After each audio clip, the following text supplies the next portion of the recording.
With horrific penguin action, penguinification, and other quite interesting spells, alongside a Tome of the Death Knight and a really fun Wraith unit to train, in this video I'm going to highlight two mods for the price of one. Tome of the Penguins, developed by Triumph Studios themselves, with a couple of caveats, and the elusive Tome of the Death Knight, one of the most popular mods at the moment on the Steam Workshop page. So, with my faction ready to go, and some gameplay highlights as we move through, let's take a look. So, we have the Tome of Penguins, as I mentioned, an official mod by Triumph Studios. It adds a tier 1 tome, as you can probably guess, all about penguins. We have the ability to summon a dire penguin, or the dire emperor penguin, an unlockable unit that we can train. It has a fantastic intimidating aura, but my friends, that is just the start. The tome as well, of course, offers a unit enchantment through the Tome of the Penguins for a bit of extra physical damage. There's a damaging spell, which is very useful early on. A city structure. I love it when they add these city structures into the tomes. I think it just adds that extra layer, extra little bit of something that you can do. And of course a race transformation, because why not top it all off by adding in a minor race transformation at tier 1. It rounds out a tome that's themed, of course, all about penguins with the leader traits and the province improvements that it brings through, and it enters at the quite competitive tier 1 chaos level, one of the, I think, probably better selections. Here, if you're curious, the race, the faction that we'll see moving through with us, it's David Croker of the Flappy Croak Lords. They have an Arctic adaptation and they're all about summoning stuff in. And that's basically all you need to know about my loadout, because the rest of it here is all about these bad boys, the penguins. So of course we unlock this tier 2 shock unit, and it is an animal, so nature-themed plays obviously very strong here too. Then we have the one that we can summon in using our mana, a weaker unit, granted, but the fact that I can summon it in like this anywhere on the map, of course, as you'll already know, you experienced Age of Wonders 4 veteran you, does give me a little bit of extra flexibility, durability, and that's the thing that I love about this tome in particular, not just that beautiful artwork, although my goodness, they did do a great job with the penguins, but it's the fact that we get these two different types, and this one that we can train, the tier 2 shock unit, is very powerful. It's an intimidating demolisher. It also happens to have low maintenance and a charge resistance, but it's actually its charging strike that is so good here. So good. And you'll see that as we bring it into battle. Of course, with the Flock of Fury spell, maybe not quite as useful as that tier 1 spell that we looked at recently inside of that wonderful nature tome in my last mods video, but still quite useful nonetheless. The real strength here, of course, comes from getting those tier 2 penguins, those massive big boys online fast. Their charging strikes are great, and when you support them with the slightly cheaper, almost more tokenistic ones, you're off to a winner.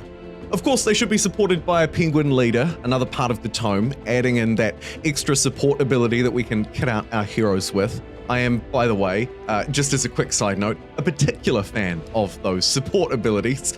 And here we see, just quickly again, what the penguins can do very early on, turn 5.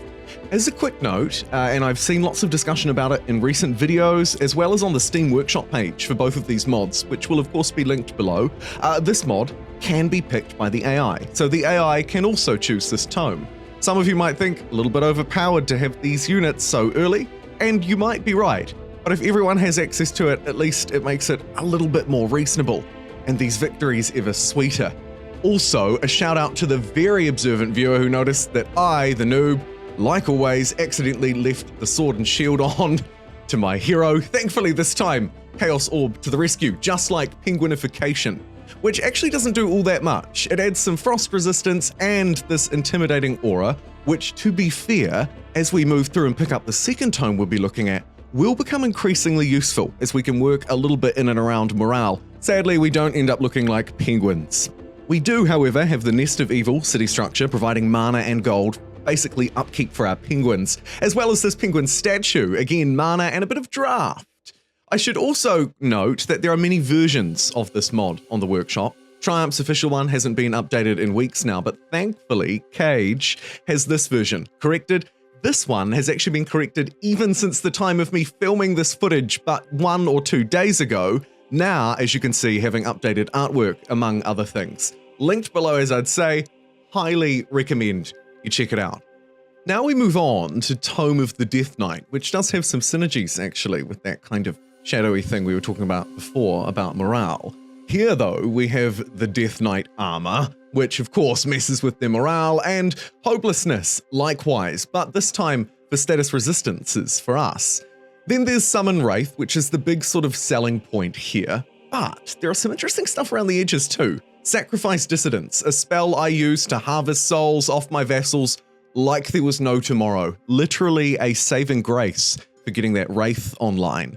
There's also Serve the Greater Wall, which is a buff-debuff spell to weaken enemies and regenerate yourself. Again, very powerful. Don't sleep on that one. And finally, a City Structure for a bit of gold and mana, or alternatively, some Souls and Knowledge if the city is unstable. This one really does a great job at bridging what Order does and what Shadow does, and bringing those two things together, which of course doesn't really happen much in the base game. More on that in a little bit low, because here's our Death Knight armor. The units now, of course, making melee attackers lose 3 morale, and for each morale the attacker has below neutral, we'll get +1 defense to physical attacks and +1 resistance. This armor is fantastic. It suits our penguins very well, although again, I have to deduct minor points because unfortunately we can't see it play out.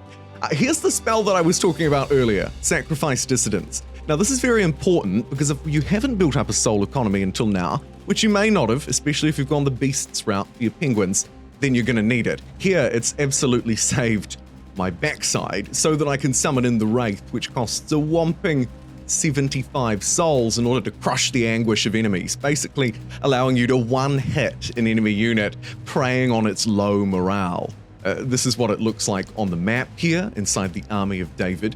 Of course, its attack itself isn't necessarily all that strong, 11, maybe stronger against Condemned, 4 physical, but then you move through, you grab the hopelessness, your other improvements, status abilities, so on and so forth, and then you combine it with that ultimate trump card, that crushing blow, which you're going to see play out on your screen in the gameplay. It makes it a real winner. But also, don't forget, as I've said, the spells here, like this one for example, all of them really fantastic. And I think they bring together a really great tome of the Death Knight. It doesn't have a Death Knight unit, it has the Wraith, although it ultimately does serve that purpose with that really powerful ability. And I think it brings together a very well-rounded tome. So I just want to quickly give a huge shout out to you, Timber, for creating this mod. All of the mod makers that have featured so far in all of my mod spotlight videos, well, there's only 3 of them to date, granted, but everyone that's been in it, I think, does deserve kudos, not just for their hard work, but also because let's not forget that Age of Wonders 4 is still very much in its infancy, right? This thing is roughly a month old at the time of recording this video, slightly younger than that even, and the fact that people have already got out this kind of really impressive stuff that, as you can see, is working brilliantly in game. There was a death blow right there, actually. I think is both a service to them and a service to Age of Wonders 4. Speaking of which, brings me to the final broader point about this tome, and I guess actually some of the mods more broadly. This one, in particular, of course, as I've mentioned, sort of bridges that gap between Shadow and Order, light and dark, if you will, right? It does that by providing 2 different affinities and leaning into what both of those kind of cultures or affinities try and do in one way or another. And I think that really highlights the potential of not just what the mods themselves have clearly proven that they can do, but also potentially what Age of Wonders 4 might have moving forward as well. As we've discussed already here on the channel, a separate video completely about it, Age of Wonders 4 has 4 expansion packs on the way, a year's worth of DLC content.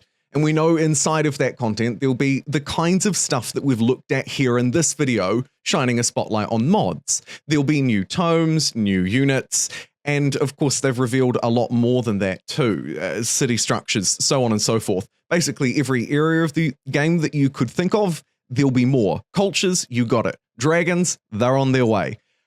And I think that when you sort of bring all of that together, it could potentially signal quite longevity for Age of Wonders 4.